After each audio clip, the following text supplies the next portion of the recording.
Nous saluons le peuple de Dieu au nom du Seigneur Jésus-Christ. Nous sommes encore une fois dans la joie de nous retrouver autour de la table du Seigneur pour partager la nourriture spirituelle qui est la parole de Dieu. Je ne cesse toujours de dire la parole de Dieu, c'est ça notre vie. La parole de Dieu, c'est ça notre absolu. La Bible est notre absolu. La Bible, c'est Dieu sous forme des Écritures. La Bible, c'est notre richesse. La Bible, c'est notre vie. C'est la santé pour nos muscles.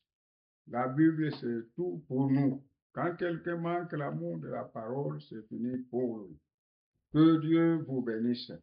Nous saluons également ceux qui vont nous suivre en ligne et ceux qui vont nous suivre en différé. Que le Seigneur le bénisse également. Nous allons prier.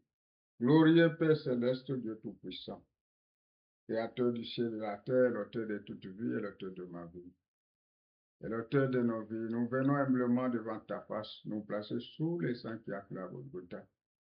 Oui, jette nos manquements dans la mer d'oubli, jette nos manquements dans la mer d'oubli, et viens nous bénir de toutes sortes de bénédictions spirituelles dans le lieu céleste en Christ Jésus. Demandons pardon, pardonne-nous de nous regarder à travers le sang qui a la Golgotha.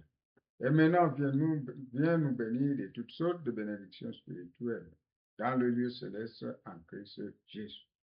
Je voudrais parler à ton peuple que moi je ne parle pas, mais que toi tu utilises ma bouche, que tu mettes tes paroles dans ma bouche. Tes paroles dans ma bouche, ça sera la vérité, comme la femme là avait dit à ton serviteur. Je vois que les paroles du Seigneur dans ta bouche, c'est ça la vérité. Je vois que tu es un prophète, un serviteur de Dieu, et que tes paroles, les paroles du Seigneur, les paroles de Dieu, les paroles de Jéhovah, dans ta bouche, c'est ça la vérité. Donc, la vérité, c'est ta parole dans ma bouche.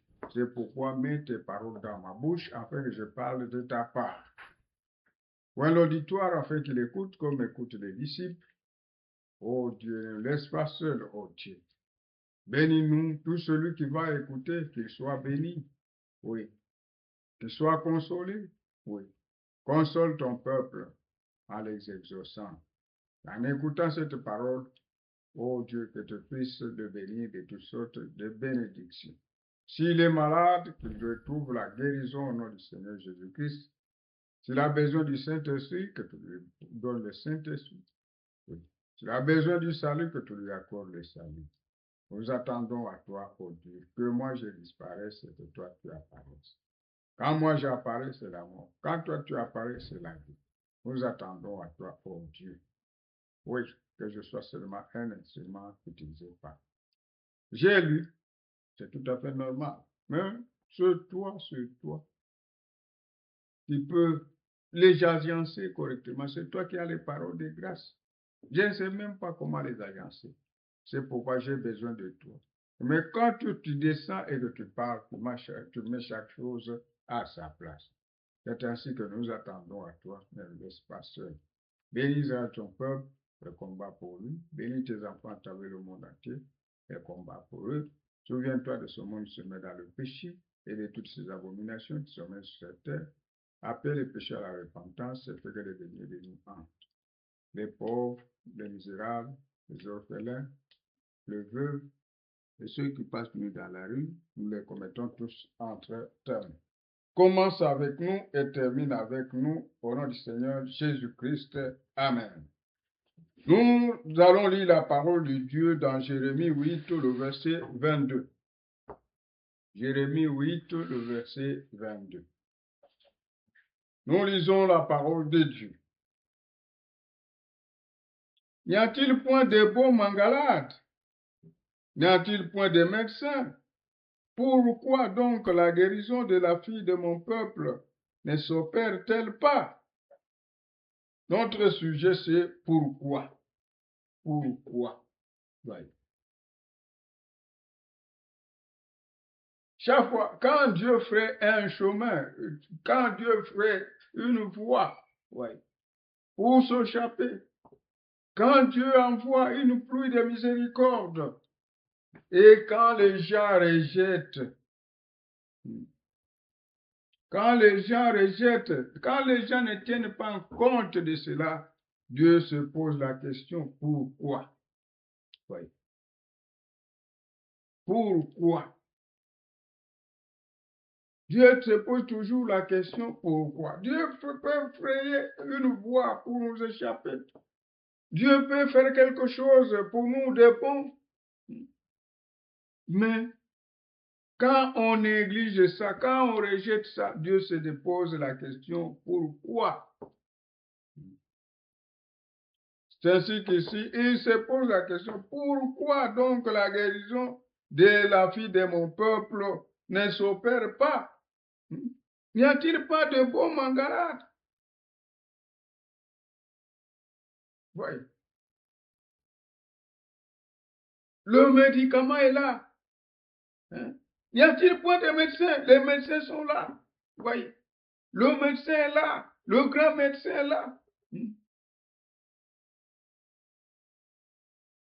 Alors, quand les gens négligent toujours ce que Dieu leur donne, la grâce que Dieu leur donne, Dieu se demande pourquoi. Et il a le droit de se demander pourquoi nous faisons ça. Pourquoi? Dieu nous a donné Jésus-Christ pour la solution à tous nos problèmes. Dans la question du péché, Dieu nous a donné le Seigneur Jésus-Christ. C'est ça la réponse de Dieu. Oui. Pour la question du péché, Dieu nous a donné le Seigneur Jésus-Christ. Pour la question des maladies, Dieu nous a donné le Seigneur Jésus-Christ. Et en tout, Dieu nous a donné le Seigneur Jésus-Christ. Oui. Mais les gens ne croyaient pas. Alors Dieu, quand chaque fois que Dieu donne quelque chose et que les gens ne veulent pas, Dieu se demande pourquoi. Alors ici, on dit, n'y a-t-il point de baume en Galate? N'y a-t-il point de médecin? Pourquoi donc la guérison de la fille de mon peuple ne s'opère-t-elle pas? Puisque le médecin est là, le grand médecin, nous avons le grand médecin là-bas. Pourquoi les gens continuent à pécher? Pourquoi les gens continuent à être malades? Alors Dieu se demande toujours pourquoi. Quand lui, il donne une solution et que les gens ne veulent pas de cette solution-là, il se demande pourquoi. C'est comme dans 2 Rois, le premier chapitre, en Israël. Nous prenons cet exemple. En Israël, dans 2 Rois chapitre 1, qu'est-ce qui s'est passé? Akab est mort. Son fils Akazia a pris le pouvoir. Voyez. Il a pris le pouvoir. Akab était un mauvais roi. Le roi le plus mauvais. Ouais. Akab et Jézabel. Ouais. Alors, son fils Akazia a pris le pouvoir. Au lieu de devenir une bonne personne, il est devenu aussi mauvais que son père et sa mère. Voyez. Il était mauvais.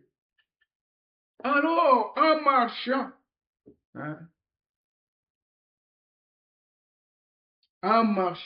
sur la terrasse de son palais, oui. Il est tombé par les treillis. Il est tombé au treillis là. Et il était gravement malade. Gravement malade. Oui. Il était gravement malade. Presque à la mort. Maintenant, en Israël, n'y avait-il pas de prophètes? Il y en avait. En Israël, n'y avait-il pas de Dieu? Dieu était en Israël. Ouais.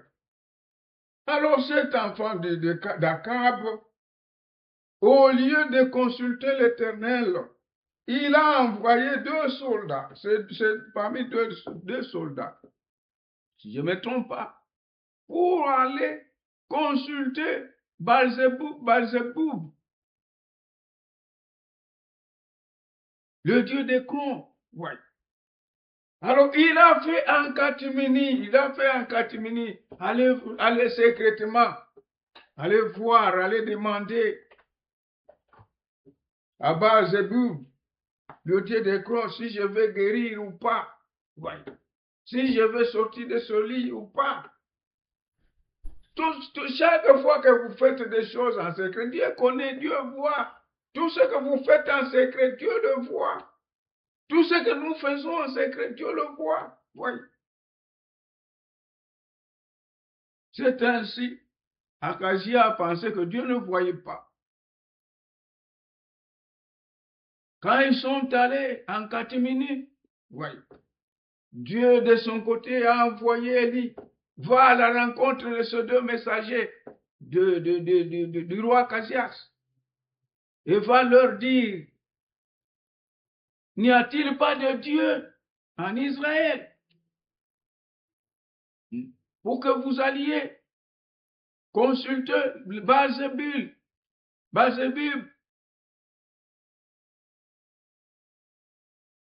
Baal-Zébub, le roi, le Dieu des crons.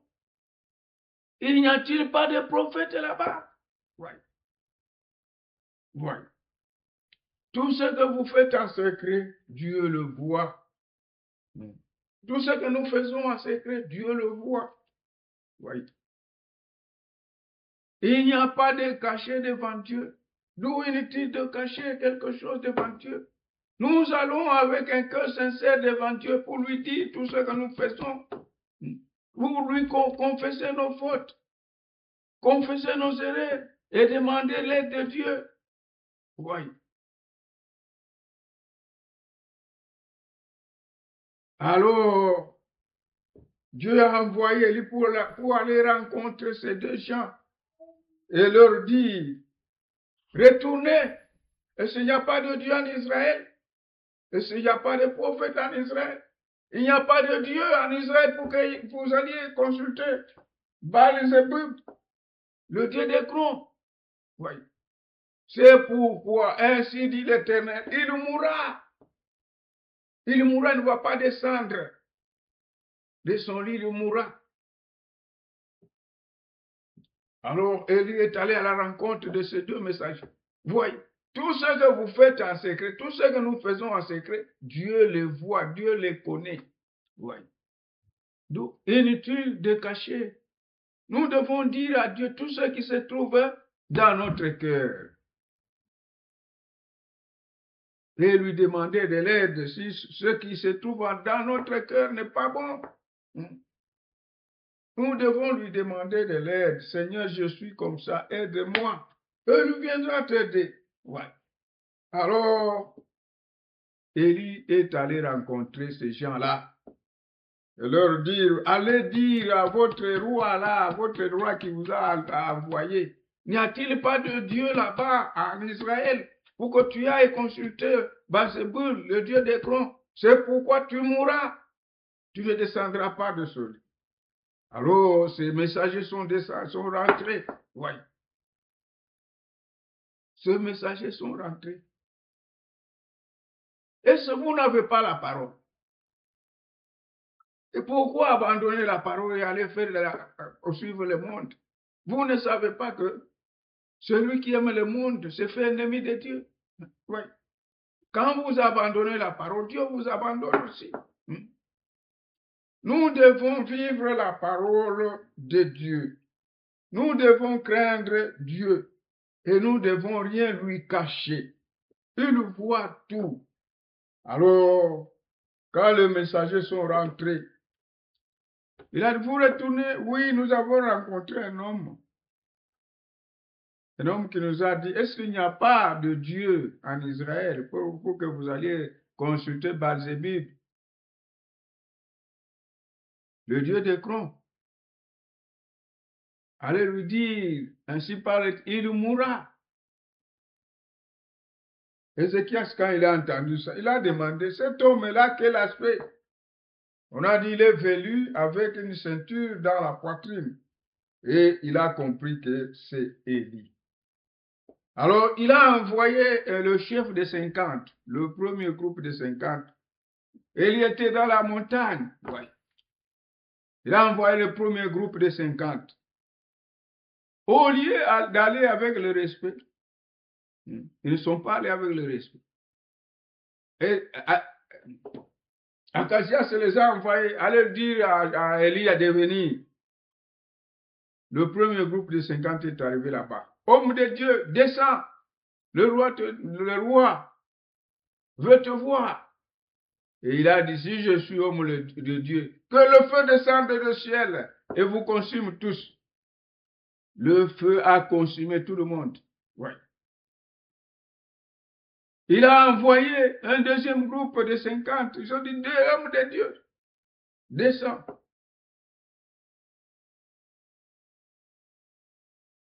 Et il a même dit, si je suis l'homme de Dieu, que le feu descende. On a consumé le deuxième groupe de 50. Il a envoyé encore le troisième groupe de 50. Alors, le troisième groupe de 50, il a dit, non, non, non, il faut que j'aille avec le respect. Ouais. Alors, le troisième groupe, leur chef s'est agenouillé devant Élie et lui dire, que ma vie te plaise. Le feu descendu, il a consumé les premiers. Le feu descendu, il a consumé les seconds groupes. Ouais. Que ma vie te plaise. Est-ce que peux-tu aller avec moi chez le roi? Oui. Avec le respect. Il s'est agenouillé. Donc. Et alors, l'ange de l'Éternel a dit à Élie, vas-y. Ils sont partis.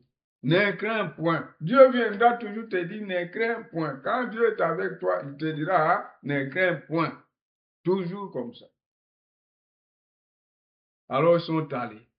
Et Élie là-bas a dit, est-ce qu'il n'y a pas de Dieu en Israël pour que tu ailles consulter? Oui. Le Dieu des crons, Baal-Zéboul. Le Dieu des crons, Baal-Zéboul. C'est pourquoi ainsi parle, tu mourras. Et il est mort. Pourquoi? À cause de son entêtement. L'entêtement est quelque chose de mauvais.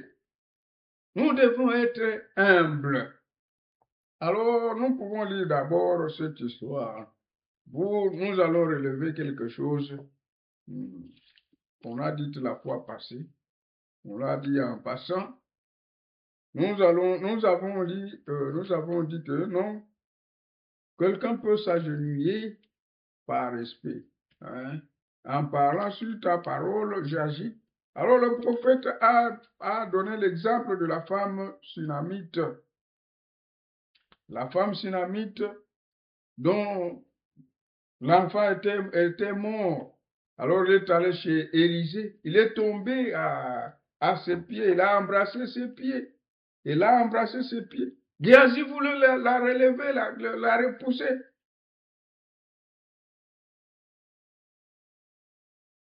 Élisée a dit, non, non, non, non, ne fais pas ça. Son cœur, je vois qu'il a son cœur. Et pourtant, le Seigneur ne m'a rien donné, ne m'a rien dit. C'est quelqu'un qui a du chagrin. Le Seigneur ne m'a rien dit. Ouais. Dieu ne dit pas tout aux prophètes. Les choses cachées sont à Dieu. Les choses révélées sont à nous et à nos enfants, afin que nous mettions la parole de Dieu en pratique. Alors nous avons dit que quelqu'un peut s'agenouiller par respect. C'est différent de quelqu'un qui s'agenouille par l'adoration. Ouais. Alors, aujourd'hui, nous allons encore y revenir, puisque ça revient encore ici. Le troisième groupe, celui qui était à leur tête, s'est agenouillé devant Élie. Ce n'est pas l'adoration, c'est le respect. Ouais. Alors, nous allons voir, nous commençons par le respect. Nous allons faire la différence entre s'agenouiller devant quelqu'un pour le respect et s'agenouiller devant quelqu'un pour l'adoration. Nous commençons pour le respect. S'agenouiller devant quelqu'un pour le respect. Nous allons dans Genèse 23. Que toute chose soit réglée par L'imposition de 2 ou 3 témoins. Hein? Quelque chose doit être réglé par 2 ou 3 témoins. Voyez. Bon, j'ai beaucoup d'écritures. Bon, nous allons parcourir. Nous commençons par le respect et nous irons à l'adoration. Commençons à Genèse 23. Genèse 23, le verset 7 et 8.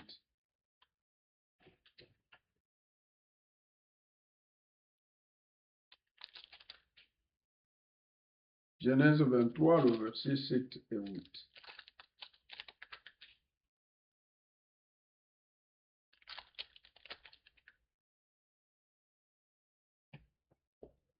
Abraham se leva et se prosternera devant le peuple du pays, devant le fils de Heth. Ouais. Abraham se leva et se prosterna devant le peuple du pays, devant le fils de Heth. Alors nous allons arriver à s'agenouiller aussi, hein, et à l'écriture qui dit tout genou fléchit devant le Seigneur Jésus-Christ. Nous allons voir. Les autres partent à partir de là et ils condamnent tout. Non, non, il y a quelqu'un qui peut s'agenouiller pour le respect. Lisons l'écriture. Abraham se leva et se prosterna devant le peuple du pays, devant le fils de Heth, et leur parla ainsi. Si vous permettez que j'enterre mon mort et que je l'ôte de devant mes yeux, écoutez-moi et priez pour moi, Ephron, fils de Sochar, de me céder la caverne de Macpéla. Ouais. C'est quand sa femme était décédée, pour aller demander l'endroit là, à Macpéla. C'est là qu'on enterrait tous les enfants d'Israël, tous les enfants là, à partir d'Abraham et les autres. Même Jacob, on a pris ses os, on est venu l'enterrer ici, aux cavernes de Macpéla.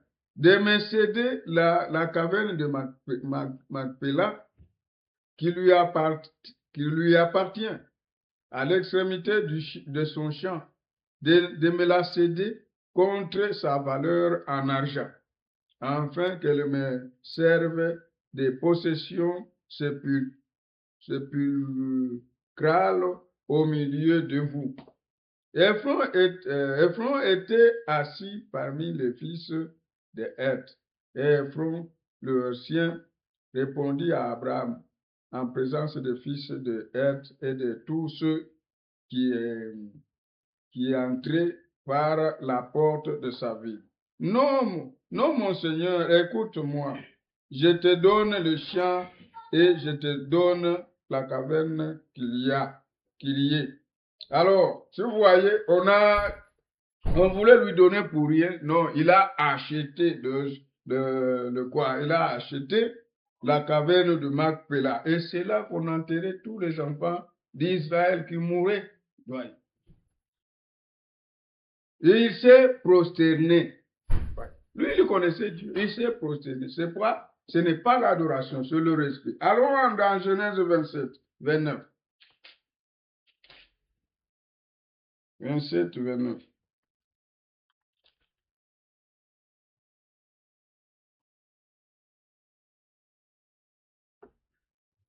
Que de peuples se soient soumis et que des nations se prosternent devant toi. Sois le maître de tes frères et que les fils de ta mère se prosternent devant toi. Ça, c'est Jacob, donc c'est Isaac qui bénissait Jacob. Ouais.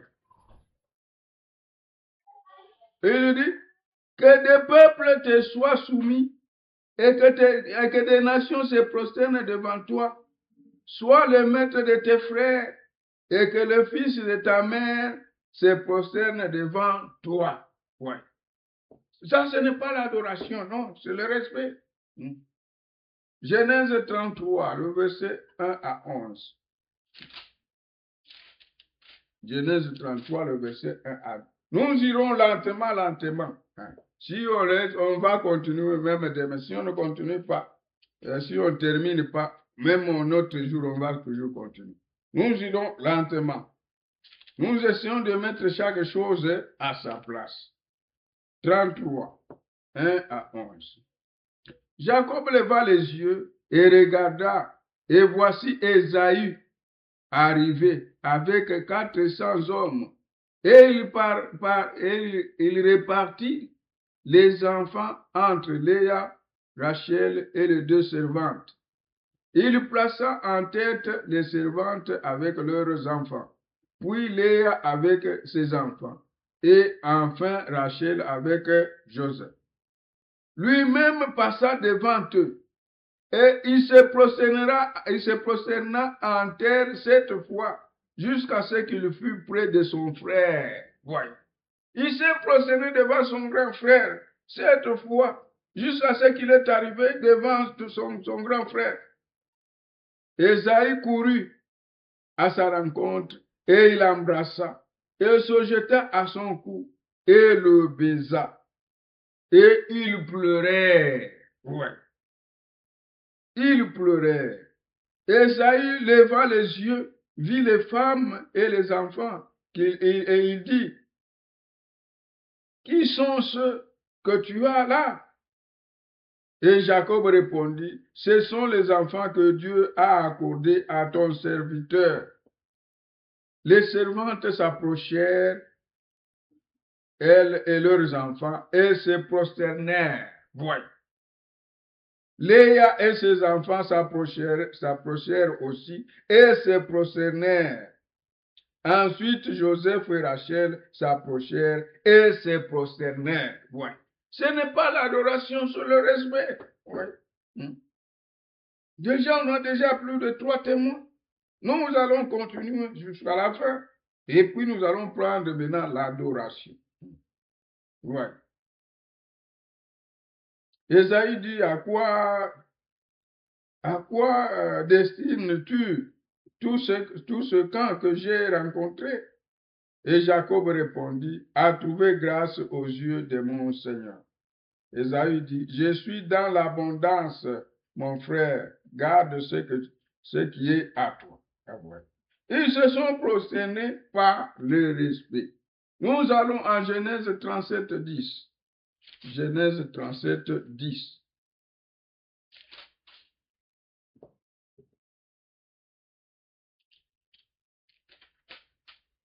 On met toutes choses à sa place. Genèse 37, le verset 10. Nous mettons chaque chose à sa place.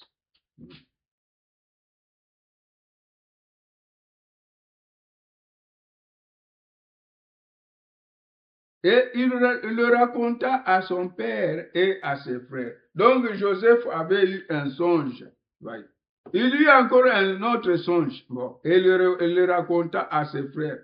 Et il dit, j'ai eu un songe. Et voici le soleil, la lune et 11 étoiles se prosternaient devant moi. Ouais. Il le raconta à son père et à ses frères. Son père le réprimanda et lui dit, que signifie ce songe que tu as eu? Faut-il que nous venions, moi, ta mère et tes frères, nous prosterner en terre devant toi? Et ceci s'est accompli quand il est allé en Égypte, Joseph a été vendu. Là, il était devenu gouverneur. Ils sont allés là-bas et ils se sont prosternés. Ils se sont prosternés devant Joseph. C'était le respect, ce n'est pas l'adoration. Ouais. Genèse 37. Maintenant, nous allons à Genèse 41, 43. Genèse 41, 43. Tout commence en Genèse. Genèse 41, 43.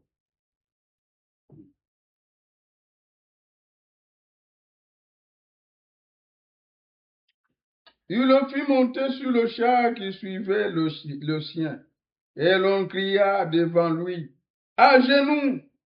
C'est ainsi que Pharaon lui donna le commandement de tout le pays d'Égypte. Donc, quand Joseph passait, tout le monde tout le monde devrait s'agenouiller devant Joseph. Et Pharaon c'est Pharaon lui-même qui a commandé. À genoux. Quand Joseph passait, les gens criaient à genoux. Donc, c'est le respect, ce n'est pas l'adoration. Nous allons en Genèse 42, le verset 6. Genèse 42, le verset 6. Joseph commandait dans le pays celui qui vendait du blé à tout le peuple du pays. Les frères de Joseph vinrent et se prosternèrent devant lui, la face contre terre. Ouais. Ça, c'est le respect. Genèse 42, le verset 6. Donc, les frères de Joseph, quand ils sont arrivés là-bas, ils se sont prosternés devant leur frère Joseph. Mais c'était le respect. Nous allons en Genèse 43, le verset 26 et le verset 28. 43, le verset 26 et 28. Prenons d'abord le verset 26.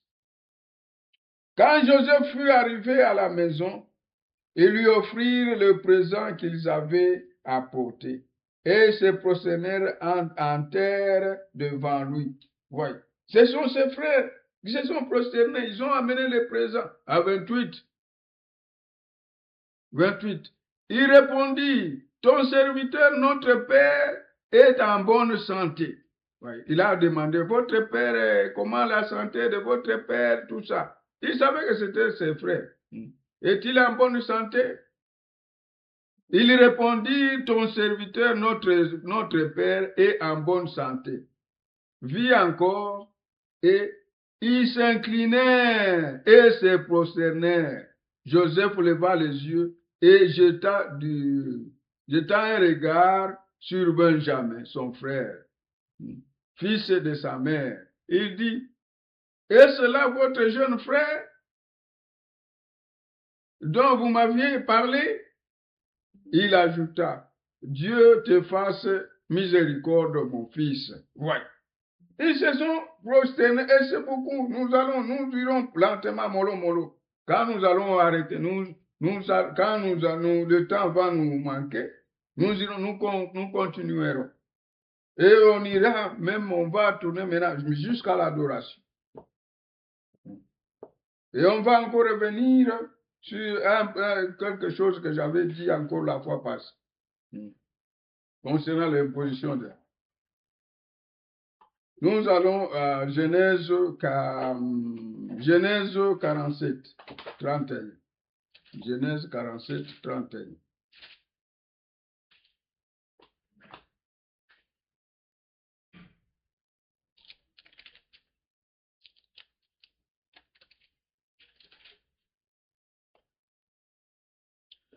Jacob dit, jure-moi, et Joseph le lui jura. Puis Israël se prosterna sur le chevet de son lit. Ouais. 48, 12.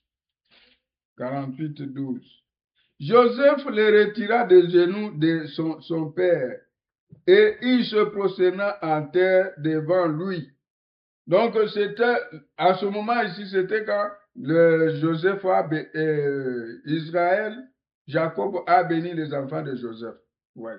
Il a croisé les bras, tout ça. Maintenant, Joseph a retiré ses enfants du genou de son père et il se prosterna en terre devant lui, devant son père.